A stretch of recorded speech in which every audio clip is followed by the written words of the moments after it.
Bonjour à tous, très heureux de vous retrouver dans cette nouvelle vidéo où, post-atterrissage, nous allons parler de l'arrêt moteur du DR400. Tout de suite après le jingle, à tout de suite.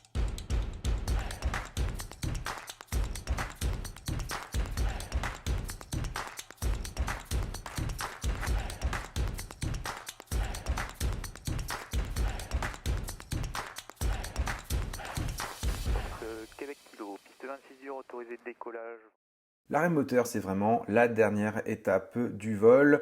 On a posé l'avion, atterrissage terminé, on est heureux de revenir au sol ou pas du tout. Et pour autant, il faut garder encore un peu de concentration dans cette dernière étape car l'arrêt moteur, ça résulte d'une procédure adaptée sur une checklist et elle résulte de l'histoire des différents ex de pilotes, mais aussi malheureusement, comme le disait un abonné, du sang des pilotes car tous les arrêts moteurs ne sont pas forcément très bien passés. Alors, de quelle manière arrête-t-on un moteur de DR400. Première étape, on sort du taxiway, on se positionne au milieu du hangar, on va ensuite mettre les gaz à 1200 tours minute, couper le phare de roulage et actionner les freins en appuyant sur les palonniers. Une fois que c'est fait, on va couper l'avionics, code transpondeur, radio navigation et radio. À ce moment-là, on va attendre qu'un petit bruit dans le casque fasse tiouf.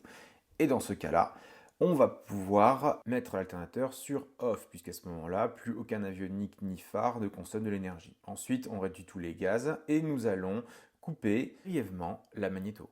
Alors à quoi ça sert de faire ça? Dans les QCM d'examen, si vous tombez sur cette question, pourquoi coupe-t-on la magnéto? La réponse sera de dire pour vérifier la bonne qualité de cette coupure. Mais en fait, ça va bien plus loin que ça.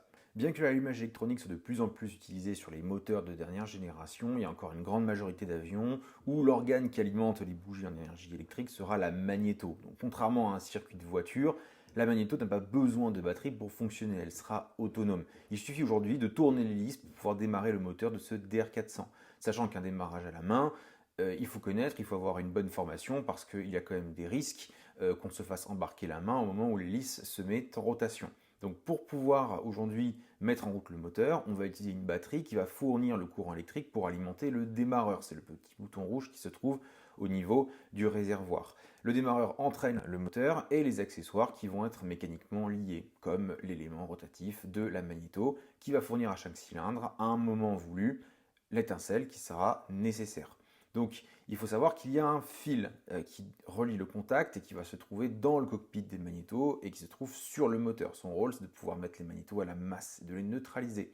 Sauf que ce fil, il est fragile et il peut se couper. Et s'il casse, certes, il n'y aura pas d'importance en vol car la magnéto continuera à fournir le courant nécessaire car elle est autonome et le moteur continuera de tourner et on ne s'en apercevra pas. On parle d'un fil de coupure et non d'alimentation. Mais vous l'aurez compris, un peu plus tard dans la vidéo, cela présente un risque que j'aborderai dans quelques instants. Voilà les magnétos checkés, on va pouvoir remettre les gaz à 1200 tours, puis on va pouvoir mettre la mixture sur étouffoir, on va priver le moteur de carburant et l'hélice va s'arrêter de tourner, faute de carburant dans le moteur. Une fois que c'est fait, on va pouvoir mettre les clés de la magnéto sur le tableau de bord et ça c'est impératif, il ne faut absolument pas passer à côté de ce geste. Comme précisé tout à l'heure, le fait que les magnétos n'aient pas besoin de batterie pour fonctionner constitue tout de même un certain danger puisque si vous avez une personne au sol qui joue avec l'hélice, le moteur risque de repartir. Vous avez encore les bougies qui sont incandescentes, encore un peu de traces de carburant dans le moteur. Il ne suffit de pas grand chose pour que le moteur redémarre et malheureusement, c'est déjà arrivé que des personnes soient blessées, voire mortellement blessées, parce que le pilote n'a pas fait attention à ce que les clés des magnétos soient bien retirées de la magnéto et positionnées sur le tableau de bord. Le fait de positionner la clé sur le tableau de bord fait preuve et fait foi que le moteur est sécurisé et que si vous avez une personne au sol qui veut vous aider à parquer l'avion, ou vous-même si vous voulez le parquer ailleurs, vous n'avez pas un risque d'accident de vous faire broyer la main par une hélice qui redémarre accidentellement. Et une fois que c'est fait, il ne vous reste plus qu'à couper les feux anti-collision et navigation selon la checklist, tous les aéroclubs ne le font pas. Vous mettez la batterie sur off et enfin vous sortez les volets pour pouvoir sortir de l'avion.